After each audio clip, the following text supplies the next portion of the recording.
All right, still talking about Melissa and her meet and what we did to get her back on track after her injury in June. Just a brief review, she was doing car deadlift, which is a movement that's in her wheelhouse, and got a little forward and had a pretty nasty lower back, glute, hamstring, IT band, all that stuff was really a mess. And I think some of this, if she's honest, I'm speaking for her, but we can ask her at some point. I think she was pretty dejected and disappointed because she really felt like she had an opportunity to win, and that was coming off of a really good performance at the previous year's Nationals in Detroit. She had really come a long way. Some difficult movements for her. The circus dumbbell is really a tough movement for both of us. I'm a fairly good presser, but the circus dumbbell is just unwieldy, and for me, just not a very natural movement, and it was even more difficult for her. But to her credit, she came through. So, fast forward to when she decided that she would do stuff like mobility and very light stuff. Wasn't squatting, wasn't deadlifting, was bench pressing, but maybe some leg press to stretch and those sorts of things. You'd really have to ask her. At that point, I was just kind of letting her do her own thing because she had told me she was going to retire. So you kind of take that with a grain of salt, thinking, well, let her heal, let her not only heal physically, but emotionally, spiritually, and mentally. Like I was talking about yesterday, the entire time I've known Melissa, even before we were dating, I met her at a powerlifting meet, and so it's always been prep, and she's always has done too much, and I had warned her a couple of times about that, but she does really well in those circumstances. But being in your mid 40s, a master age strength athlete, the wear and tear is for real, and eventually it catches up, and at Nationals it caught up. And we had already discussed at that point maybe taking some time to just train and heal up and work on some things. Well, being injured and basically not squatting, I'm going to guess the period was about 8 weeks. And coming back to it, I was like, this is a great opportunity just to work on some things, because Melissa, and again, this is something I've stated before, is one of the two tightest athletes I've ever worked with. It's just something that she's fought her entire athletic career. And so she has to do X amount of warm-up. It does not matter what it is. And it's also become a comfort zone thing for her as well. I do X amount of stuff, and I feel confident, in being able to train. I have thought it was overstated, but I'm not the one that's having to deal with it. So we've kind of come to an agreement on what is the appropriate amount that allows her to feel good about it, but doesn't, we don't spend 45 minutes warming up for a session, which is excessive, and burns energy for the much needed, movements, of the day of the training session. So one of the things that we did is, and that she really responded to, is that we used the specialty bars as a warm-up and also as a finisher. One of the things that I think everybody should front squat for a multitude of reasons, but for Melissa specifically, her bar path is always impeccable, and some of this is because of her Olympic lifting background, but it's when she squats the deepest and when she has the best bar path. So we spend a lot of time, especially not with a barbell, but we would use a safety squat bar and we would use a cambered bar, and so the stressors were obviously much different than the traditional barbell. And this really, really made a huge difference in getting her hips and everything conditioned to squatting deeper. She's had depth issues in the past, or been really close. And while the result was getting called on depth 341, she was right there and went down with the weight, came up with the weight. And that was a 6-pound PR, lifetime PR. And so we did a lot of pause squatting, and again, learning how to really push out those knees and loading everything up with lots of tension. So when she came out of the hole, especially from the pause, she was very dynamic and was learning because we were doing, I would say, medium weights. So she was really learning to push against that bar and keep that bar path where it was over her whole foot, the midfoot, and not forward. And then we did a lot of really what I call the ultra wide squat that we do as a stretch movement, not a dynamic squat, and to keep the hips, working on the hips being supple. And again, the deeper with good form and good bar path she could get on these wide stance squats, the dividends were her bar path was better on her competition squat.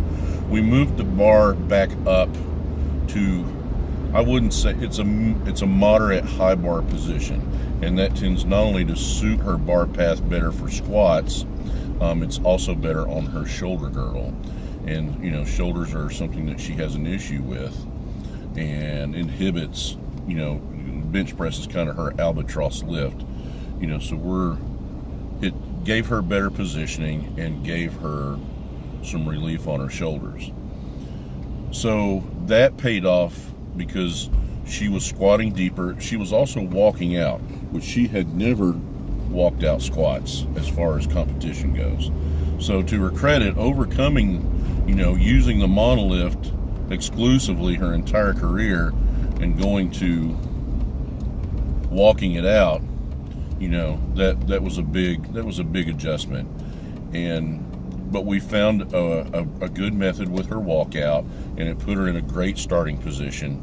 And so the results were she hit a lot of different PRs with wraps and without wraps, you know, lifetime PRs. With deadlift, I actually lessened the pulling volume, and we would do, on squat day, we would do speed pulls, but we'd use just a little heavier percentage. I would have her do them in the 70 to 75% range for sets of 3. Usually 3 sets of 3. It all depended on how she was feeling. We didn't do any accommodating resistance at all. This was also about making sure that she was recovering and that the injury was 100%, you know, that she was 100% recovered. We did a lot we would warm up with the safety squat bar, and we would push the weight, much like I do the bench press and the decline. We would totally base it on performance, and we would do 3 sets of 3, and about half of that time I'd have her pause it. And again, it really helped improve her bar path, and using the safety squat bar that was wanting to push her forward, she really learned to keep that bar path true and push against the bar. And then we would deadlift, but I didn't run it on a percentage. It was all about performance. I would have her do 2 weeks of 8 singles, and then 2 weeks of 6 singles, and then a week of 3 singles, and they would be fairly heavy. And I think the last week, heaviest week, she pulled 3 singles at 355. We only tested a couple of times, and she had missed 370 a couple of times. So, but she had also done a set of 5, I believe, with 335 at one point. It was just one of those where if you've trained with me, there are times where when I feel like you've got to overcome an obstacle or a hump, when you miss a single that I feel like you have, I'll lighten the weight up. And the lifter will do it fairly easy, so I'll go do another. They do it, and they do it just as well, if not better, and I have them do another. And the example was, what would you tell me? You're the lifter, you know, now you're the coach, I'm the lifter. If I had missed 370 and then turned around a few minutes later and pulled 5 with 335, what would you tell me? And she knew at that point that she was stronger, than the results showed, and that there was probably either a technical or mental barrier, which I video all that stuff, and it was a mental barrier. So we ran that the entire time, and then we spent the last 3 weeks prior to a deload week before the meet, where we stayed in the range of her openers and her second attempts, and she responded very well. And we did the deload schedule was Monday before the meet was 80% of her attempts. We did Tuesday was 70, and Thursday was 60%. And she was well rested, and it wasn't a long drive to Oak Ridge, so everything was in pretty good shape. And the results speak well. I think she had a legit shot at 159 in the bench, so the bench is starting to come around. I think some added body weight would really, help that number as well. But that's by and large what we did. We did a lot of stiff leg deadlifts, nothing heavy. A lot of times use a kettlebell. I have I want to say 110 pound kettlebell. I can't remember specifically. I know I have a 108, but I think I have one just a smidge heavier. She would do 3 sets with that, always doing some sort of leg curl, not for hypertrophy, but just pumping some extra blood in there, because we're doing a lot of pulling, a lot of squatting. And up until about 2 weeks out, she's also Olympic lifting. And so I think that lends to that extra work, because we are doing very low percentages, really working on being dynamic, working on form. But that extra bit of pulling and leg drive and everything, I think really set her up. Because if you see her 380 pull, the pull that's ultra impressive is the 358, because I thought it was really speedy and really gave me the confidence in the 380. And seeing the 380 now, we know that she's got an even bigger pull.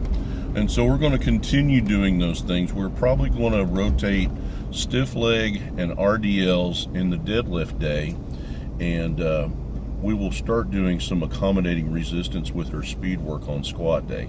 I think squat wise, we've just got to work on being consistent with depth, and then bench, we'll just stay the course. She's doing a lot of things that I think we just haven't seen the dividends of the work that she's done.